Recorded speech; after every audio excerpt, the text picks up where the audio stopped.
원달러 환율부터 봐야 됩니다.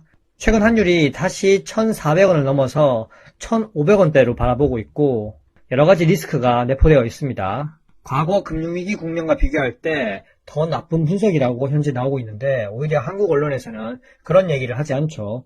주식시장 꿈의 4,000피 그리고 소비도 좋고 고용도 좋고 한국 경제가 계속적으로 좋다고만 얘기합니다. 역사적으로 보면 달러 인덱스와 그리고 원달러 환율 차트는 항상 같은 흐름을 보였습니다. 그런데 올 초부터 이상하게 달러 인덱스는 계속 하락을 했지만 원달러 환율은 하락을 멈추고 다시 상승하는 이상한 모습을 보여주고 있습니다.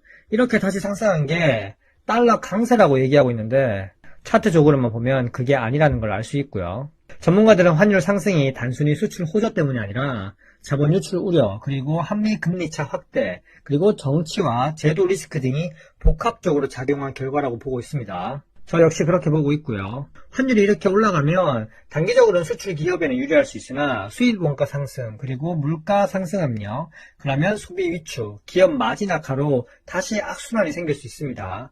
근데 계속 소비가 좋다고 한국은 얘기하고 있습니다. 세금 끌어다가 민생 소비 쿠폰 뿌리니까 그렇죠. 이런 거에 속으면 안 됩니다. 결국 다 우리가 갚아야 할 세금입니다. 고환율로 인한 누적 피해가 계속해서 쌓여가고 있는데 과거에는 위기라고 얘기하고 지금은 그 정도의 위기가 아니라고 얘기하고 있습니다. 이렇게 환율이 불안정하니까 환투기가 기승을 부리고 그저 외국인 놀이터가 되고 있습니다. 작년 기사입니다. 작년 4월에만 해도 당대표 시절에 원달러 환율이 1,400원을 돌파하자마자 국가 경제 위기 현실화됐다고 전 정부를 엄청 비난했었습니다. 그런데 1년 사이에 왜 바뀌었을까요? 지금은 환율이 1,430원을 돌파했는데도 왜 언론에서는 환율 얘기를 많이 하지 않을까요? 당대표 시절에는 민생과 체감 경제를 강조해야 됐습니다. 그러면서 작년에 정부가 잘못하고 있었다고 견제했었죠. 이 당시에 환율이 오르면 수입 물가가 상승하면서 가계 비용이 늘어나고 소비 심리가 악화될 가능성을 언급하면서 위기라는 메시지를 계속 얘기했었습니다. 이 당시 발언에서도 총선 끝나자마자 식료품 가격이 줄줄이 오르고 있다면서 위기감을 또 강조했고요. 지금은 위기감을 강조할 수 없죠. 이재명 정부가 잘하고 있다고만 얘기해야 되니까요. 답답합니다.